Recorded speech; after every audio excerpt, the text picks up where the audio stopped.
welcome back to another episode of the Journey Through Apostolic Successions. CCC 1087 says, "Thus, the risen Christ, by giving the Holy Spirit to the apostles, entrusted to them his power of sanctifying.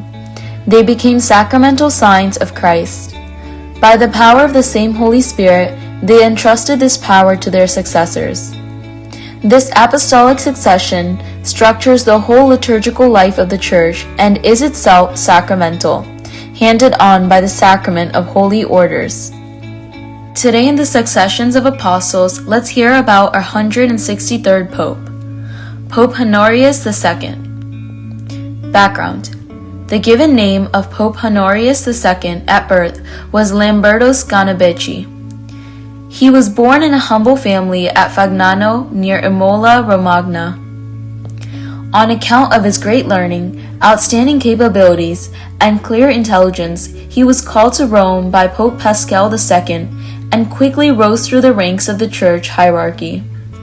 He became canon at the Lateran, then cardinal priest of Santa Prassede, and in 1117 cardinal bishop of Ostia and Velletri. When Pope Calixtus II died, the church conclave struggled over whether to anoint Lamberto or Cardinal Teobaldo Bucapeco as the new head of the Western Church. The struggle continued between his faction and the one that had supported his archrival Cardinal Teobaldo. He doubted the legality of his election and 5 days later informed the cardinals that he wished to resign. Pope Honorius then tendered the offer of his resignation, but the cardinals chose to confirm his election again on December 20th, 1124 AD. Only after all the cardinals acknowledged him as the legitimate pope, he chose to retain the tiara. Contributions: his time in the papacy saw peace established between the Holy See and the rulers of Western Christendom. He was one of the cardinals who accompanied Pope Gelasius II into exile. He became Pope Calixtus II's emissary to Germany, where he spent time endeavoring to bring about a reconciliation between the Pope and the Emperor. He played a major role in ending the tense and long-standing investiture controversy, a conflict flourishing in the 11th and 12th centuries over whether the papacy or the Holy Roman Emperor had the right to appoint the clergy to clerical offices.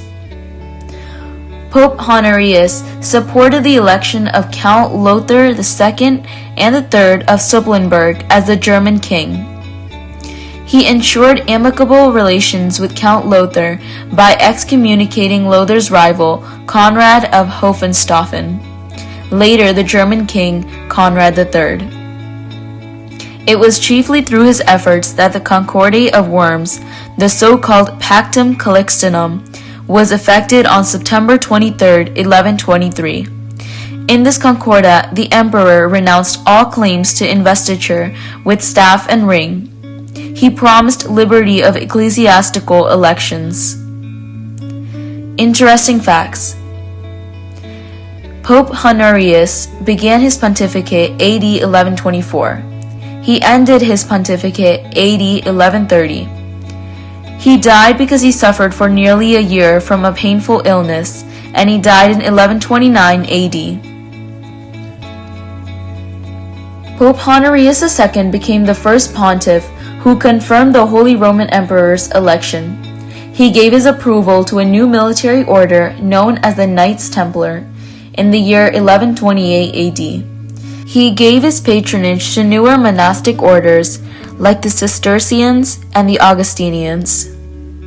That's all for today. Thank you for listening. Please like, share, subscribe, and spread the word to everyone around you.